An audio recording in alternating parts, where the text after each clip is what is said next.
Bom dia, quinto ano. Hoje nós vamos fazer uma revisão da unidade 3 de História para a nossa prova da semana que vem, que é a nova ditadura e redemocratização. Em 1964, João Goulart foi deposto da presidência da República por um golpe de Estado. O Brasil passou a ser governado por uma junta militar formada pelos comandantes do Exército, da Marinha e da Aeronáutica. Durante o regime ditatorial, os partidos políticos foram dissolvidos, havendo apenas dois: a Aliança Renovadora Nacional, que era o partido do governo, e o Movimento Democrático Brasileiro, que era o partido de oposição. Naquela época, as pessoas consideradas perigosas pelos militares podiam ser presas, e muitas pessoas que se opunham e eram contra o governo, elas foram expulsas do país e tiveram de viver no exterior. Em 1967, o Congresso promulgou uma nova Constituição e elegeu de forma indireta um novo presidente, o Marechal Arthur da Costa e Silva. Ele foi eleito de forma indireta porque não houve a participação da população nas eleições. Ele foi eleito pelo Congresso. Durante o mandato de Arthur da Costa e Silva, o governo ficou mais rigoroso.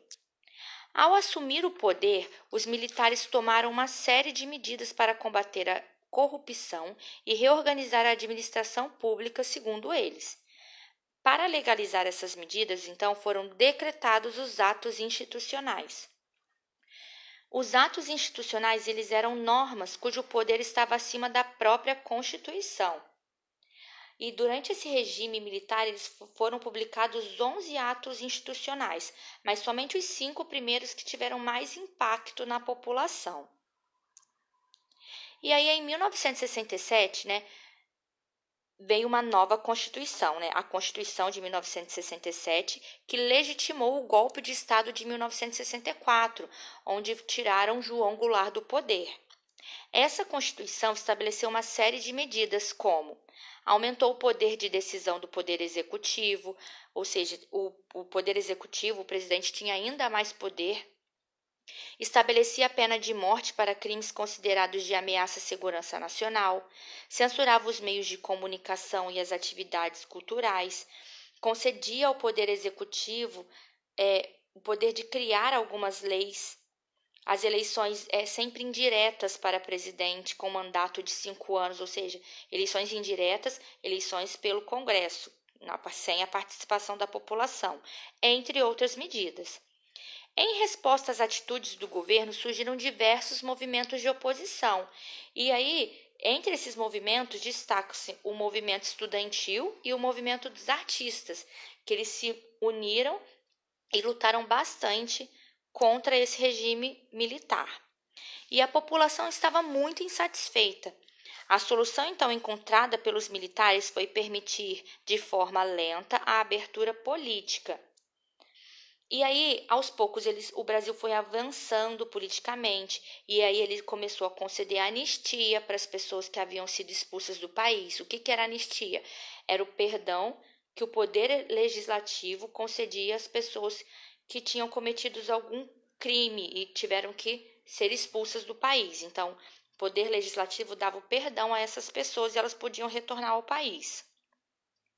E o povo passou a exigir, então, o direito de escolher pelo voto o presidente da República.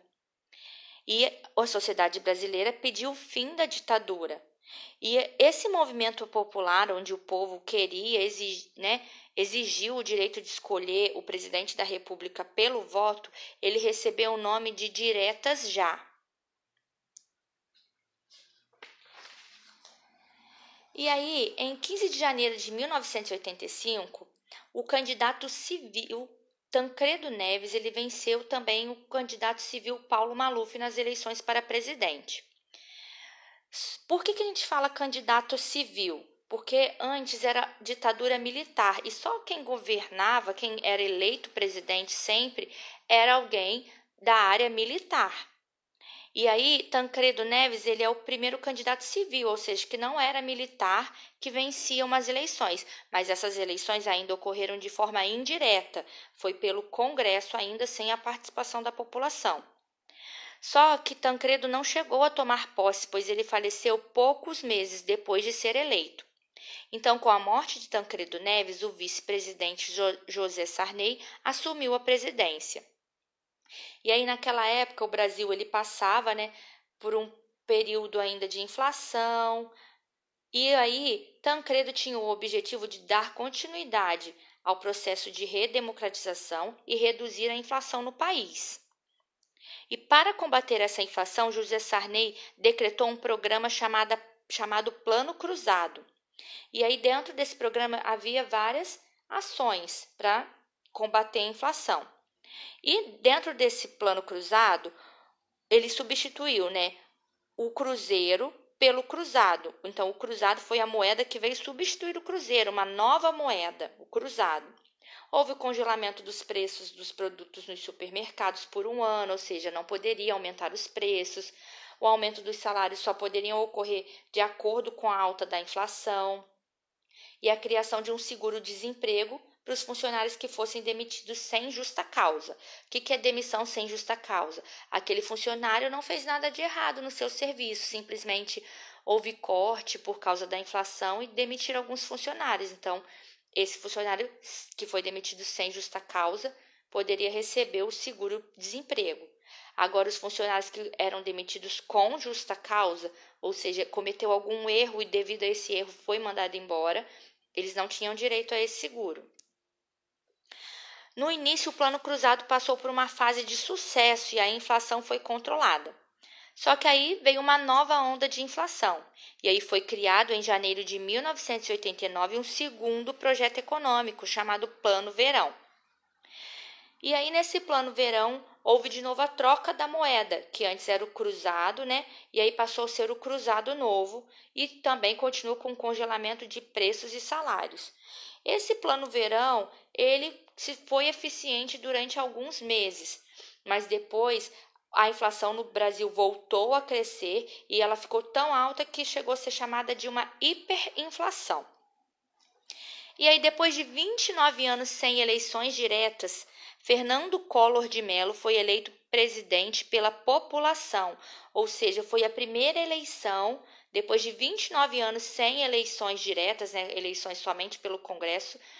Depois de 29 anos, a população teve o direito de votar, foi às urnas e elegeu para presidente Fernando Collor de Mello.